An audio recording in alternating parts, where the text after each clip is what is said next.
श्री हरि नारायण दोस्तों। एक बार धर्मराज युधिष्ठिर से बोले, हे भगवान, आपने माघ के कृष्ण पक्ष की षटतिला एकादशी का अत्यंत सुंदर वर्णन किया है। अब आप कृपा करके माघ शुक्ल एकादशी का वर्णन कीजिए। इसका क्या नाम है, इसके व्रत की क्या विधि है और इसमें कौन से देवता का पूजन किया जाता है। श्री कृष्ण कहने लगे, हे राजन, इस एकादशी का नाम जय एकादशी है। इसका व्रत करने से मनुष्य ब्रह्म हत्या के पापों से छूटकर मोक्ष को प्राप्त होता है तथा इसके प्रभाव से भूत पिशाच आदि योनियों से मुक्त हो जाता है। इस व्रत को विधि पूर्वक करना चाहिए।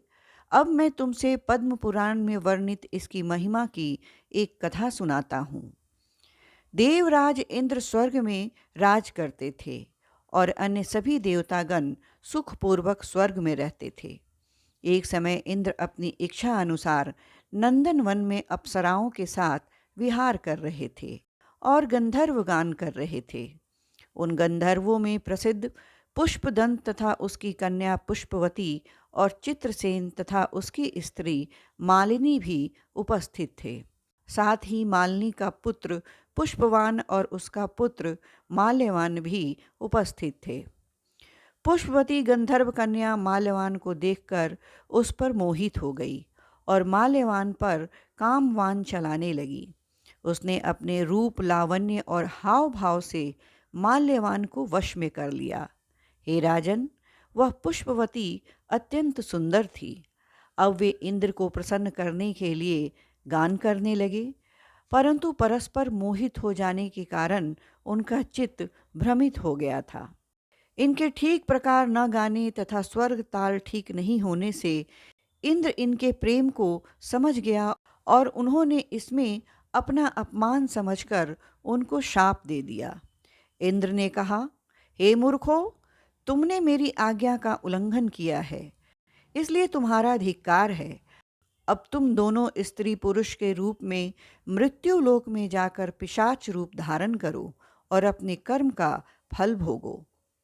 इंद्र का ऐसा शाप सुनकर वे अत्यंत दुखी हुए और हिमालय पर्वत पर दुखपूर्वक अपना जीवन व्यतीत करने लगे। उन्हें गंध रस तथा स्पर्श आदि का कुछ भी ज्ञान नहीं था। वहाँ उनको महान दुख मिल रहे थे। उन्हें एक क्षण के लिए भी निद्रा नहीं आती थी। उस जगह अत्यंत शीत था, इससे उनके रोंगटे खड़े रहते और मारे शीत के दांत बजते रहते। एक दिन पिशाच ने अपने स्त्री से कहा कि पिछले जन्म में हमने ऐसे कौन से पाप किए थे जिससे हमको यह दुखदायी पिशाच योनि प्राप्त हुई। इस पिशाच योनि से तो नरक के दुख सहना ही उत्तम है, अतः हमें अब किसी प्रकार का पाप नहीं करना चाहिए। इस प्रकार विचार करते हुए वे अपने दिन व्यतीत कर रहे थे।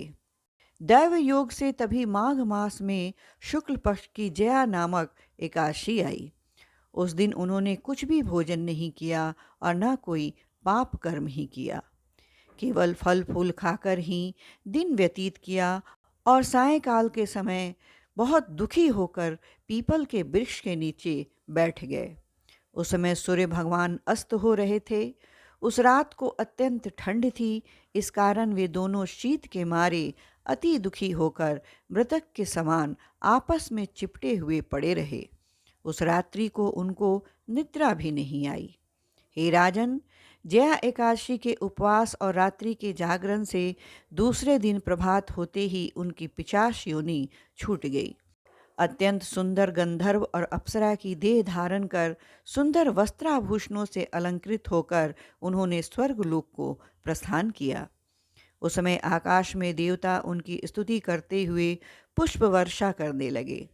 स्वर्गलोक में जाकर इन दोनों ने देवराज इंद्र को प्रणाम किया।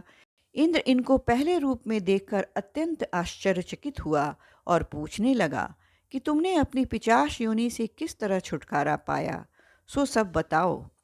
माल्यवान बोले कि हे देवेंद्र, भगवान विष्णु की कृपा और जय एकादशी के व्रत के प्रभाव से ही हमारी पिशाच योगिनी देह छुटी है।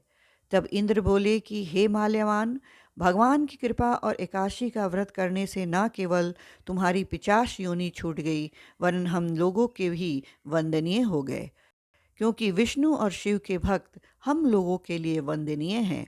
अतः आप धन्य हैं। अब आप पुष्पवती के साथ जाकर विहार करो।